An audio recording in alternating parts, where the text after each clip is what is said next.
इतिहास पढ़ने से पता चलता है। पूरा समाज हमारा है, हम जात पात छुआछूत अस्पृश्यता नहीं करेंगे, हम सोशो इकोनॉमिक इक्वलिटी को हमारी कमिटमेंट करेंगे, रखेंगे, और हम लोग इस समाज को गरीबी से मुक्त करेंगे। हो सकता है, पर ये तभी होगा कि जब ये अच्छी बातों को बताने वाले एटमॉस्फेयर में, उस संगठन में, उस संस्कारों में आप रहोगे। देयर आर ऑर्गेनाइजेशंस जो व्यक्ति निर्माण का काम करती है। मैं विद्यार्थी परिषद में था, मुझे ये सीखने के लिए मिला। मैं 25 साल पूरे किए थे, तो मुझे लोकसभा का टिकट मिल रहा था जनता पार्टी का। तो मुझे भी लोग कह रहे थे कि सब कह रहे तुम लड़ो, तुम स्टूडेंट लीडर हो, पॉपुलर हो, और इतने कम उम्र में एमपी बन जाओगे, तुम्हारा भविष्य बहुत उज्ज्वल है। तो मुझे लगा, तो मैं मदन दास जी के पास गया और उनको पूछा कि सब लोग मुझे बोल रहे कि तुम लड़ो, मैं क्या करूं? बोले आप मत लड़ो। तो मैं क्या करना चाहिए? बोले देखो, अगर आप जल्दबाजी करोगे लड़ने में तो आप चले जाओगे, ये लोग आपकी पॉपुलैरिटी अभी यूज़ करेंगे, पर आप ठीक से नहीं बने हुए हैं। जब आपकी बुराई आगे आएगी, ये उठाकर आपको फेंक देंगे और घर वापस भेज देंगे।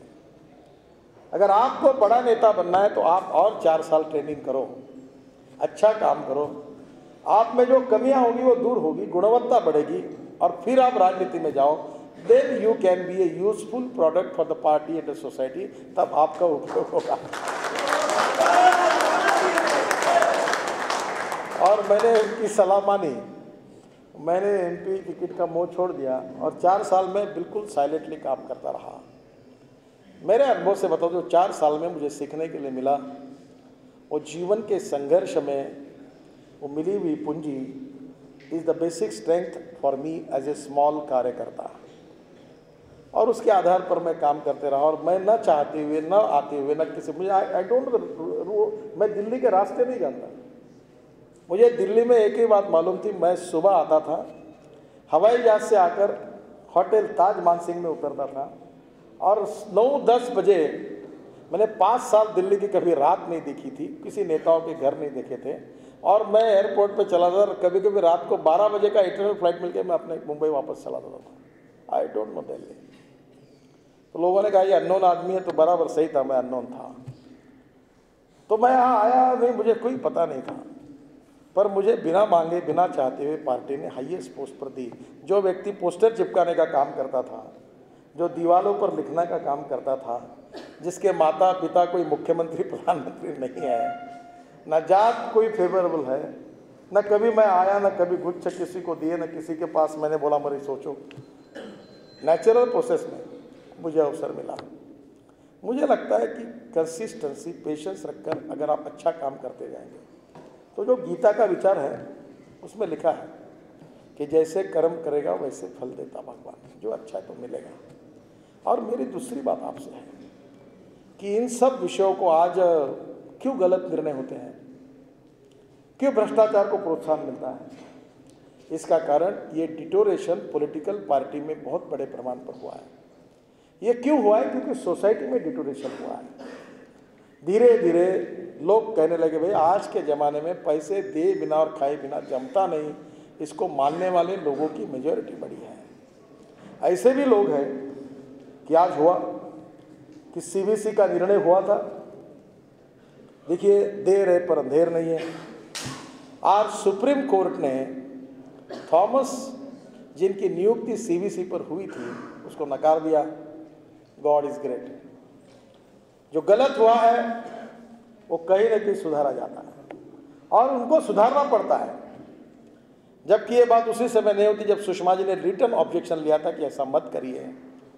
तभी अगर प्रधानमंत्री मान लेते तो इस प्रकार की बेइज्जत सरकार की कभी नहीं होती। और इसलिए आप एक बात रखिए कि हम इससे लड़े।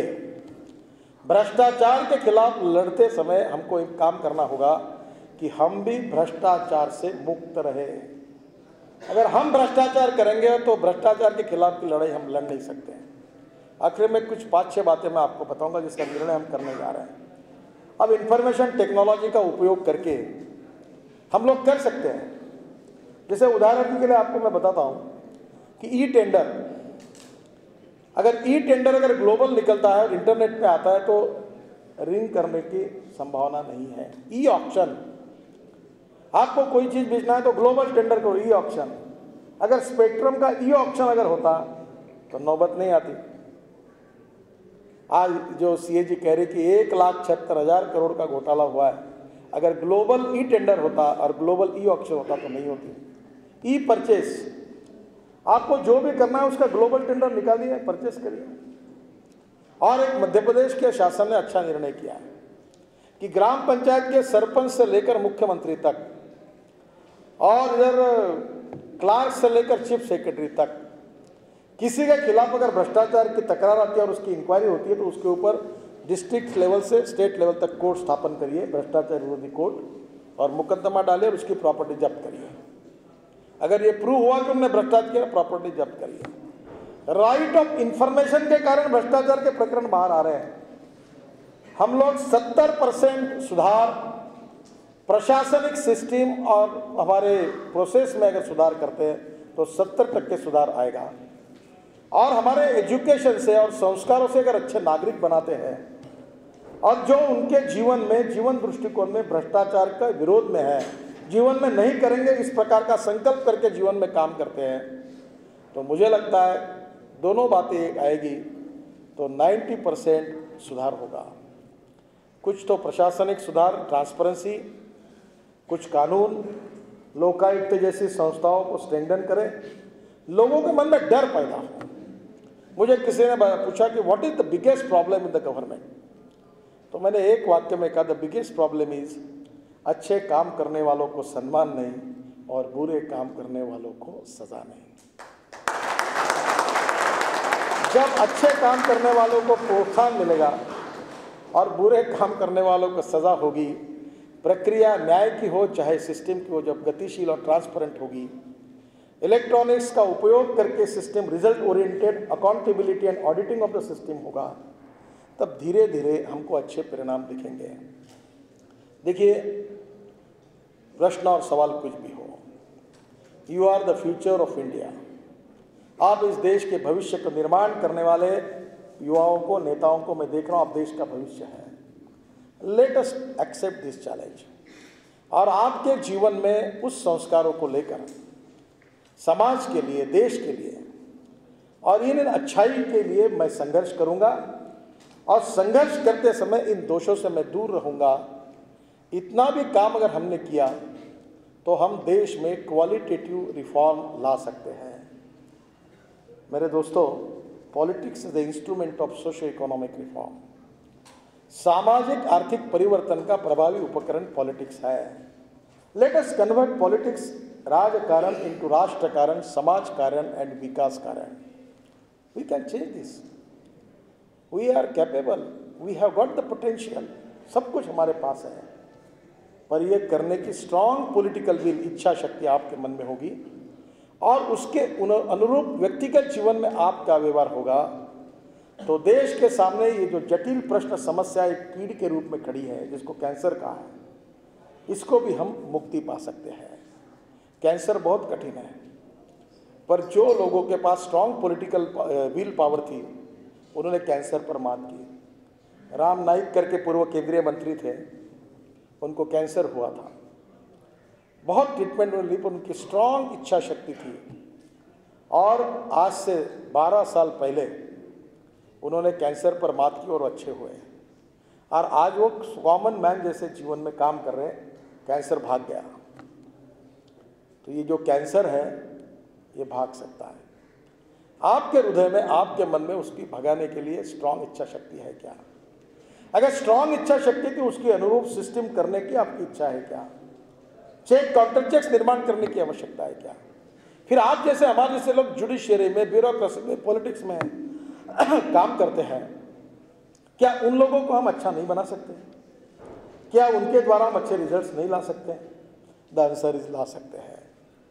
मुझे विश्वास है कि हम इस स्थिति को बदल सकते हैं और इसको, कमियों को कम कर सकते हैं। जो भ्रष्ट है उनको सजा कर सकते हैं, जो ईमानदार है उनका गौरव कर सकते हैं और सामाजिक आर्थिक प्रक्रिया, परिवर्तन की प्रक्रिया को गतिशील कर सकते हैं। दोस्तों, आप भविष्य का फ्यूचर हो। I am not talking only about the party politics, I am talking about the national politics. Let us hope मैं आपसे यही प्रार्थना करूंगा कि आप संकल्प करो और इस बुराई को समाप्त करके 21वीं सदी का हिंदुस्तान भय, भूख और आतंक से मुक्त, भ्रष्टाचार से मुक्त, विकास अभिमुख और दुनिया की सबसे बड़ी ताकत हमारे देश को बनाएंगे। इन सब बुराई को दूर करके, इसका संकल्प करके आप पॉजिटिव अप्रोच में, स्ट्रांग पॉलिटिकल विल के साथ, इच्छा शक्ति के साथ समाज में भी काम करो। राजनीति में आना है तो राजनीति में काम करो, जिस पार्टी में जाना है उस पार्टी में जाकर काम करो, पर अपनी मूलभूत बातों के साथ कॉम्प्रोमाइज मत करो, आगे चलते ही रहो। ये सफलता आपको चूमेगी, आपको यश मिलेगा, यही मेरी शुभेच्छा। धन्यवाद।